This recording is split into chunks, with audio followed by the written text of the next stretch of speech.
Hello बच्चों, स्वागत है आपका एक बार फिर आपके अपने YouTube चैनल APS साइंस का ठूमर में। तो बच्चों, लास्ट हमारा चैप्टर नंबर 6 चल रहा था।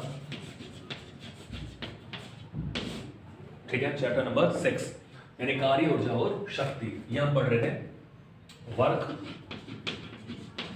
Energy and power. ठीक है बच्चों, ये हम पढ़ रहे थे। लास्ट वीडियो में हमने गतिज ऊर्जा के बारे में पढ़ा था। किसके बारे में? गतिज ऊर्जा के बारे में। तो हमने सीख लिया था कि अगर कोई m द्रव्यमान का कण हो, कोई m द्रव्यमान का क्या हो? कण हो। कोई कण है, उसका द्रव्यमान m है और वो v वेग से गतिशील हो। v वेग से क्या हो? गतिशील हो। तो उसमें जो गतिज ऊर्जा होती है, ये हमने सीख लिया था। उसकी जो गतिज ऊर्जा होती है, उसकी जो गतिज ऊर्जा है वो क्या होती है? K is equal to half mv square. के बराबर क्या होता है? Half mv square. ये हमने सीख लिया था। जो गतिज ऊर्जा होती है K is equal to half mv square. ठीक है बच्चों, कोई m द्रव्यमान का कण अगर v वेग से गतिशील है तो उसकी गतिज ऊर्जा कितनी होती है? K is equal to half mv square. कितना होता है भाई? Half mv square. और देखिए, आज इसको हम थोड़ा और रूप में भी लिख सकते हैं। उसके लिए हमें एक भौतिक राशि पढ़नी पड़ेगी। तो आज हम पढ़ते हैं, थोड़ा सा संवेग पढ़ते हैं बच्चों। क्या पढ़े? संवेग। ठीक है, यानी संवेग का मतलब मोमेंटम। क्या बोलते हैं इसको? मोमेंटम बोलते हैं। संवेग का मतलब होता है मोमेंटम, बोलते हैं इसको इंग्लिश में। तो संवेग क्या मतलब है? संवेग का मतलब है कि अगर कोई m द्रव्यमान का पिंड है, कोई m द्रव्यमान का कण है और v वेग से गतिशील है। कितने वेग से गतिशील है? v वेग से गतिशील है। तो संवेग का मतलब होता है किसी वस्तु या किसी कण के द्रव्यमान, किसी कण के द्रव्यमान यानी स्मॉल m एवं उसके, किसी कण के द्रव्यमान स्मॉल m एवं उसके वेग के गुणनफल को, उसका वेग यानी जिस वेग से वो गतिशील है उसका वेग मान लेते हैं v, एवं उसके वेग के गुणनफल को, उसके वेग के गुणनफल को वस्तु का संवेग कहते हैं। क्या कहते हैं? वस्तु का संवेग कहते हैं। क्या कहते हैं बच्चों? वस्तु का संवेग कहते हैं। संवेग कहते हैं। ठीक है, तो संवेग का मतलब क्या हुआ? द्रव्यमान गुणा वेग। संवेग का मतलब हम लिख सकते हैं संवेग इज इक्वल टू द्रव्यमान गुणा वेग। द्रव्यमान गुणा वेग। और देखो बच्चों, संवेग को हम p से शो करते हैं। संवेग को हम किससे शो करते हैं? p से। और ये एक वेक्टर क्वांटिटी होती है। ये कैसी राशि होती है? सदिश राशि होती है। तो हम क्या फॉर्मूला आ गया हमारे पास कि P इज इक्वल टू क्या होता है? mv। P बराबर क्या हो गया? mv। P तो क्या हो गया? संवेग। m क्या हो गया? द्रव्यमान। और v क्या हो गया? इसका वेग। तो संवेग बराबर होता है द्रव्यमान गुणा वेग। यानी अगर किसी वस्तु में वेग है, क्योंकि द्रव्यमान तो होगा ही, हर वस्तु का कुछ ना कुछ क्या होता है? द्रव्यमान होता है। तो अगर कोई गतिशील वस्तु है, उसका कुछ ना कुछ वेग है, तो उसमें संवेग भी होगा। संवेग क्या होगा? P is equal to mv। अगर हम सदिश रूप की बात करें, इसको अगर अपन सदिश रूप में लिखें, वेक्टर फॉर्म में लिखें, सदिश रूप में, किस रूप में लिखें बच्चों? सदिश रूप में इसको हम लिखें तो P वेक्टर सदिश लगा दिया। अब m तो अदिश राशि है लेकिन वेग सदिश राशि है, तो इसको मैं लिख सकता हूं P m into v। P vector is equal to m into v vector. इससे हमें पता लगता है कि जो संवेग की डायरेक्शन होती है, जो संवेग की दिशा होती है, वो वेग के अनुदिश होती है। मतलब जिस दिशा में वस्तु का वेग होगा, उसी दिशा में वस्तु का क्या होगा? संवेग होगा। कहने का मतलब क्या हुआ कि जो P की दिशा है, संवेग की जो दिशा होगी, P की दिशा वेग v के अनुदिश होती है। वेग v की क्या होती है? अनुदिश होती है। ठीक है बच्चों, तो P बराबर हो गया mv, P की दिशा वेग के क्या होती है, अनुदिश होती है। ओके, अब देखो इसका मात्रक देखें कि P का यूनिट क्या होगा, P का मात्रक क्या होगा, P का मात्रक, इसका मात्रक निकालें हम, P का मात्रक क्या होगा। तो आपको पता है P बराबर क्या होता है, mv होता है। तो P का मात्रक हो गया हमारे पास P is equal to mv वाले फॉर्मूले से निकाल सकते हैं। अच्छा, द्रव्यमान का मात्रक क्या होता है, किलोग्राम होता है, और वेग का मात्रक क्या होता है, मीटर पर सेकंड, मीटर पर सेकंड। तो भाई संवेग का मात्रक क्या हो गया, किलोग्राम मीटर पर सेकंड। संवेग का मात्रक क्या हो गया, किलोग्राम मीटर पर सेकंड। ठीक है, ये जो मात्रक है वो एमकेएस में होगा। ये कौन सी पद्धति में होगा, एमकेएस में होगा। अगर इसको हम सीजीएस में निकालें, ये मात्रक पद्धतियां होती है, तो एमकेएस में मात्रक क्या है, किलोग्राम मीटर पर सेकंड। अगर इसको अपन सीजीएस में निकालें तो एमकेएस में तो किलोग्राम हो गया, सीजीएस में क्या होगा, ग्राम होगा। ग्राम, मीटर को क्या लिख सकते हैं, सेंटीमीटर, और ये सेकंड है हमारे पास, ग्राम सेंटीमीटर पर सेकंड। क्या लिखेंगे, ग्राम सेंटीमीटर पर सेकंड। तो सीजीएस में इसका मात्रक क्या होगा, ग्राम सेंटीमीटर पर सेकंड। एमकेएस में क्या होगा, किलोग्राम मीटर पर सेकंड। तो ये तो इसका मात्रक हो गया। इसकी विमा भी हम लिख लें, तो यहां लिख रहा हूं मैं, P की विमा, संवेग की विमा क्या होगी, तो वही इसी फॉर्मूले से कि P बराबर होता है mv। तो m की विमा, द्रव्यमान की विमा क्या होती है, द्रव्यमान की विमा होती है m1। भाई द्रव्यमान की विमा क्या हो गई, m1। और वेग, वेग की विमा क्या होगी, मीटर पर सेकंड, यानी L1 t minus 1, L1 t minus 1। तो संवेग की विमा क्या होगी, m1 L1 t minus 1। Clear है। द्रव्यमान की विमा क्या हो गई, m1। ये v हमारा वेग है, मीटर पर सेकंड में होता है, यानी L1 t माइनस 1। तो संवेग का जो डायमेंशन फॉर्मूला होगा, संवेग की जो विमा होगी वो क्या होगी, m1 L1 t माइनस 1। तो इसका मात्रक हो गया किलोग्राम मीटर पर सेकंड एमकेएस में, सीजीएस में क्या हो गया, ग्राम सेंटीमीटर पर सेकंड, और जो P की विमा होगी, जो डायमेंशन फॉर्मूला होगा वो क्या होगा, m1 L1 t माइनस 1। तो देखो मैंने संवेग आपको इसलिए पढ़ाया है क्योंकि हम गतिज ऊर्जा को संवेग के रूप में भी लिख सकते हैं। क्लियर है। तो आपको एक फॉर्मूला हमें मालूम हो गया कि P बराबर होता है mv। तो अब हम कैसे गतिज ऊर्जा K को P के रूप में लिख सकते हैं उसको देखिए। तो देखते हैं इसको, गतिज ऊर्जा को हम संवेग के रूप में लिखें। देखो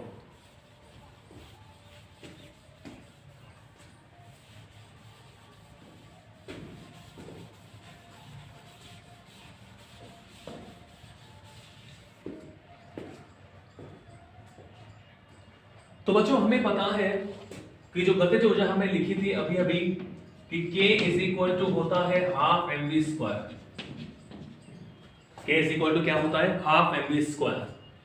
तो इसको मैं संवेग के रूप में लिखना चाहता हूं, तो K इज इक्वल टू, अगर इसको मैं ऐसे लिख दूं क्या, हाफ, मानो m से मैं ऊपर नीचे गुणा कर दूं, तो m से गुणा करूंगा तो m स्क्वायर हो जाएगा, और ये m हो जाएगा।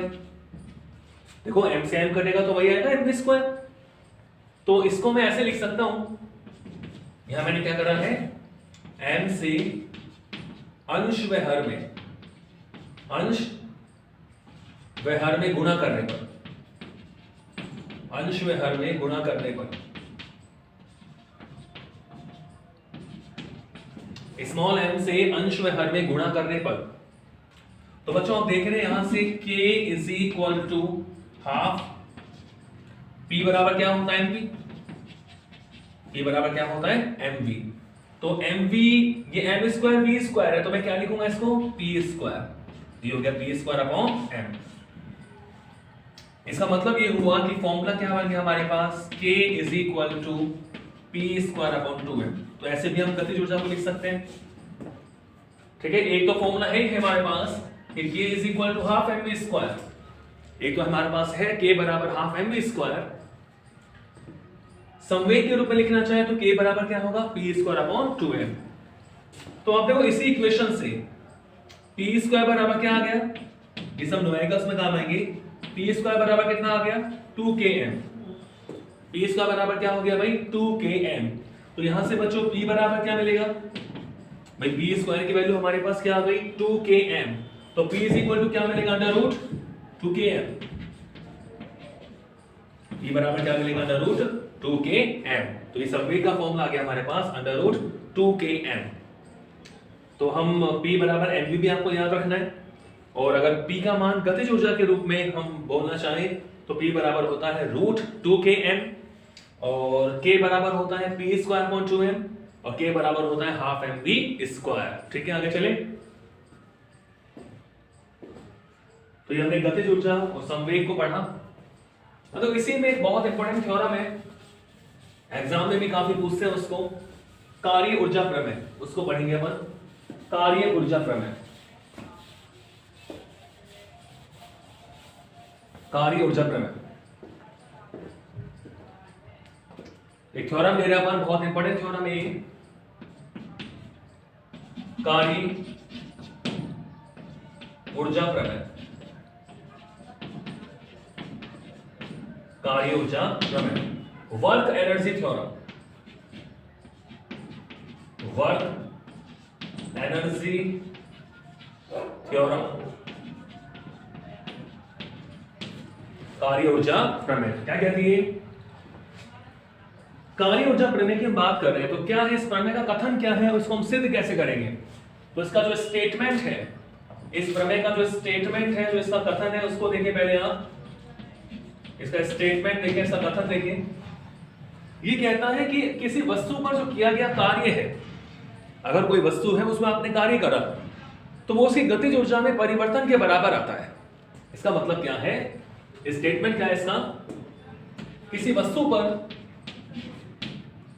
वस्तु पर किया गया कार्य,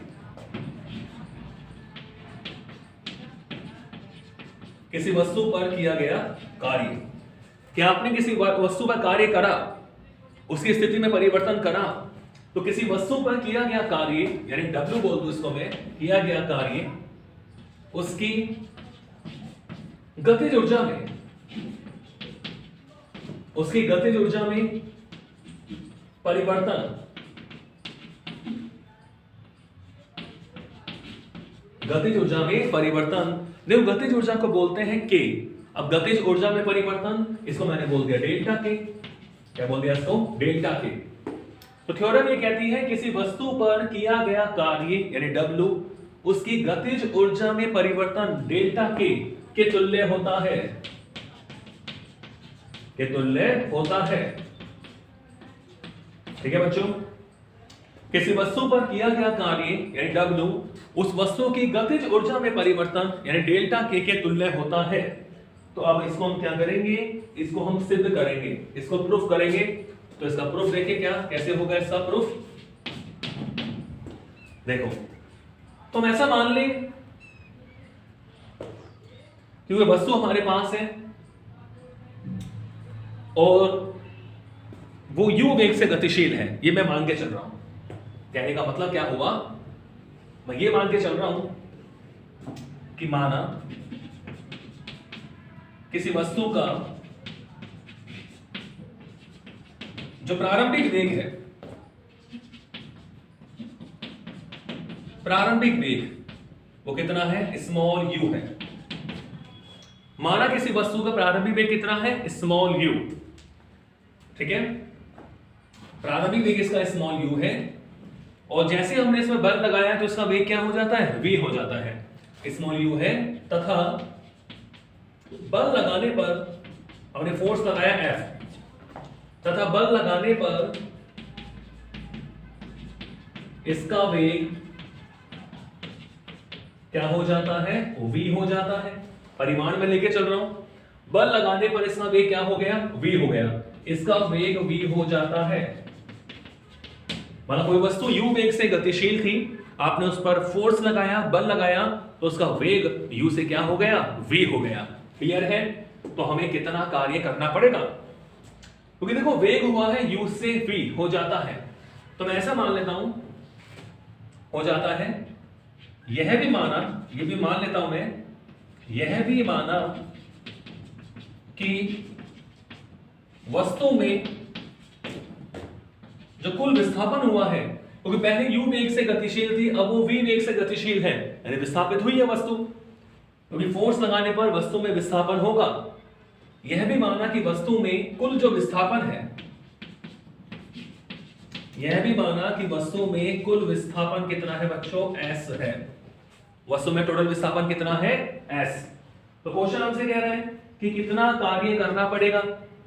प्रारंभिक वेग u था, बल हमने F लगाया तो इसका वेग u से v हो गया, और हमने माना कि वस्तु में कितना विस्थापन है, टोटल s। तो कितना कार्य करना पड़ेगा, आता है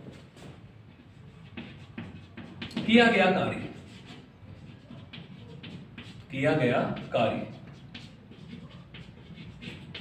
कितना कार्य करना पड़ेगा। कार्य आपको पता है W बराबर होता है बल गुणा विस्थापन, यानी F इंटू एस। W बराबर क्या होता है, F इंटू एस। तो बच्चों आपने पता है, देखो W is equal to F होता है MA S। तो क्या आपको पता है कि F इज इक्वल टू होता है MA, बल बराबर क्या होता है, द्रव्यमान इंटू त्वरण, द्रव्यमान इंटू त्वरण। तो F बराबर मैंने MA रख दिया, MA इंटू S। ठीक है बच्चों, तो यहां से देखो मैं वैल्यू निकाल रहा हूं, इसको मैं क्वेश्चन नंबर 1 मान लेता हूं। देखो बच्चों, गति का हमें निकालना है यहां गतिज ऊर्जा में परिवर्तन। तो गतिज ऊर्जा का मतलब होता है हाफ mv स्क्वायर। तो देखिए, अगर मैं गति के तीसरे समीकरण से चलूं, गति के तृतीय समीकरण से,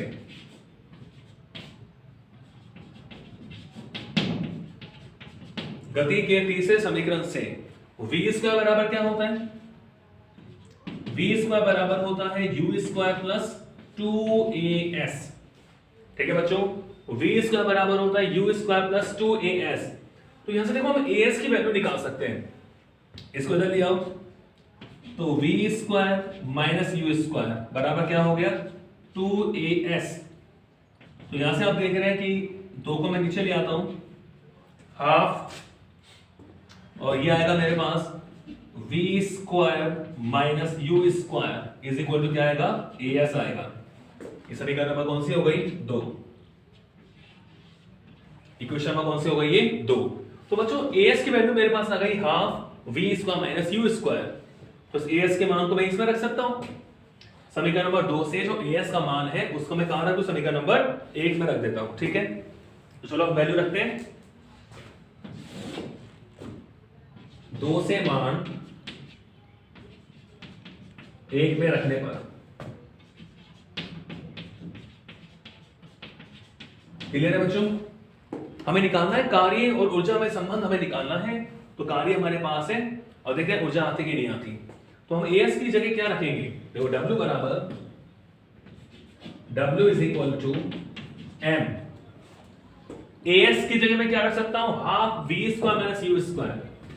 तो as की जगह मैं लिख रहा हूं half v square minus u square, half v square minus u square.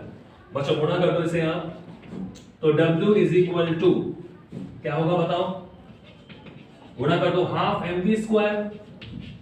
ठीक है, हाफ mv स्क्वायर माइनस क्या होगा, half mu square, half mv square minus half mu square, half mv square minus क्या हो गया, हाफ mu स्क्वायर। अब ये जो हाफ mv स्क्वायर है ये अंतिम गतिज ऊर्जा होगी, और ये जो हाफ mu स्क्वायर है ये प्रारंभिक गतिज ऊर्जा होगी, क्योंकि वस्तु का जो प्रारंभिक वेग था वो u था, m द्रव्यमान है, द्रव्यमान चेंज नहीं हो रहा है यहाँ गति करने से।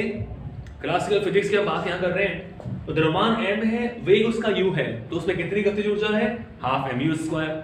बल लगाया तो उसका वेग कितना हो गया, v, तो कितनी गतिज ऊर्जा है, हाफ mv स्क्वायर। यानी ये जो हाफ mv स्क्वायर है किसको शो करेगा, ये शो करेगा अंतिम गतिज ऊर्जा को, यानी k2, फाइनल काइनेटिक एनर्जी यानी k2। और माइनस हाफ mu स्क्वायर किसको शो करेगा, वो k1 को शो करेगा, क्योंकि जब वस्तु का द्रव्यमान m है उसका वेग u है, तो गतिज ऊर्जा कितनी है, k1।